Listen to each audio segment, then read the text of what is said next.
विकासशील इंसान पार्टी इन दिनों बिहार के विभिन्न क्षेत्रों में रैली कर निषादों के आरक्षण की मांगों को लेकर लोगों को एकजुट करने में लगी है।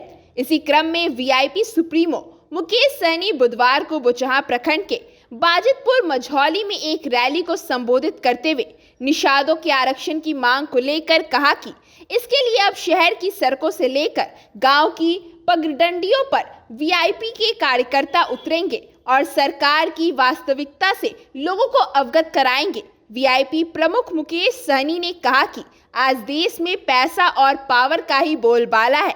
उन्होंने कहा कि आज लोग चांद पर घर बनाने की सोच रहे हैं, लेकिन आज निषादों के लिए जमीन पर घर नहीं है। आज भी संघर्ष का संकल्प ले रहे हैं। यही संकल्प निषादों के उज्जवल भविष्य को तय करेगा। जो हमारी सुनेगा उन्हीं की हम सुनेंगे, जो हमारी नहीं सुनेगा उसकी हम भी नहीं सुनेंगे। मुकेश सहनी ने आगे कहा कि अब एक एक निषाद हाथ में गंगा जल लेकर आरक्षण के लिए संघर्ष करने का संकल्प ले रहा है। आरक्षण की लड़ाई कोई नई नहीं है, यह मेरा हक और अधिकार है। जब देश एक है, संविधान एक है, पीएम एक है, तो फिर पश्चिम बंगाल और दिल्ली में निषादों को आरक्षण है और बिहार, झारखंड और यूपी में निषादों को आरक्षण क्यों नहीं।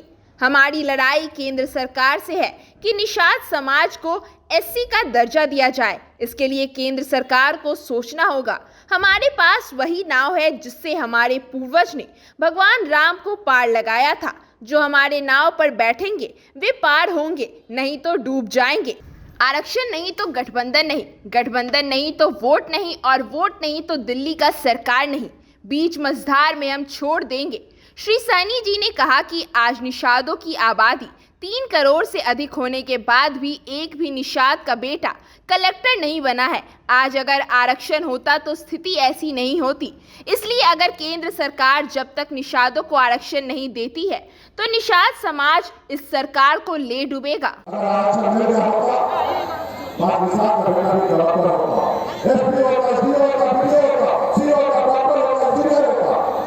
लेकिन आपने लड़ा नहीं लड़ा, जिसके कारण आपको आरक्षण नहीं मिला, और आपसे आरक्षण नहीं मिला तो आपको समाज को आगे बढ़ने का मौका नहीं मिला साथियों। इसलिए साथियों आपको हमको संघर्ष करना पड़ेगा। जो बाबा साहब ने कहा था कि राजा का बेटा राजा नहीं बने, गरीब का जनता अपने खुद जगह पर अपने राज्य में मुख्यमंत्री और देश का प्रधानमंत्री बनाया गया साथियों। इसलिए साथियों आपने देखा जो समाज संगठित हुआ वो समाज कैसे आगे निकल गया। जैसे हमारे लालू प्रसाद यादव, जब लालू प्रसाद जी दल बनाए उनके समाज के लोगों ने उनको साथ दिया। जब उनके समाज के लोगों ने साथ दिया तो दल को बल मिला, और जब दल को बल मिला तो 15 साल लालू प्रसाद जी मुख्यमंत्री बने साथी। वो पैसे के दम पे नहीं बने, वो वोट के दम पे बने साथियों। लालू प्रसाद यादव जी, मायावती जी, मुलायम सिंह यादव जी, स्वर्गीय रामविलास पासवान जी, इन लोगों ने संघर्ष के बदौलत अपने हक अधिकार को हासिल किया था। और आप लोग मुजफ्फरपुर में तो है, पूरे बिहार में निषाद का राजधानी मुजफ्फरपुर है, और आप लोगों ने हमेशा साबित किया कि हम जागरूक हैं।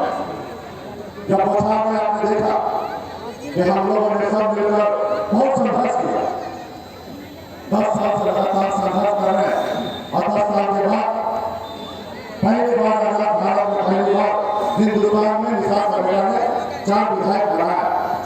और जब हमने 4 विधायक बनाया, सरकार में रहकर अपने दम पर बिहार में मंत्री बना। हमारे सहयोग से बिहार में मुख्यमंत्री नीतीश कुमार बने, और मजबूती से अपने समाज के लिए काम कर रहा था। जो दुश्मन आता है वो नहीं चाहता है कि निषाद का सर उठा दीजिए। उन्होंने आपका विधायक को खरीद लिया, आपको सरकार से बाहर कर दिया। उसको मुझसे तकलीफ नहीं है, उनको आपसे तकलीफ है।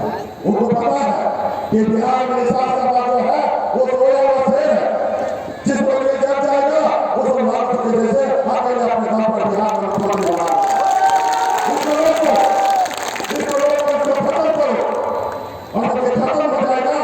समाज नहीं रुक जाएगा, और एक समय के तहत आपका विधायक खरीद लिया, आपको सरकार से बाहर कर दिया। इसके गुनेगार कौन है? इसके गुनेगार वो जो दिल्ली में बैठे हैं वो है इसका ढूंढेगा। और दूसरा आप और हम है कि अपने हक अधिकार के लिए संघर्ष लेके लड़ाई लड़े। आज अगर हम लड़ाई लड़ते संघर्ष करते तो हमें आरक्षण मिल गया होगा, एसटी का दर्जा मिल गया होगा। आरक्षण मिल जाता तो हमें क्या लाभ होता। आज यूपी बिहार झारखंड में एक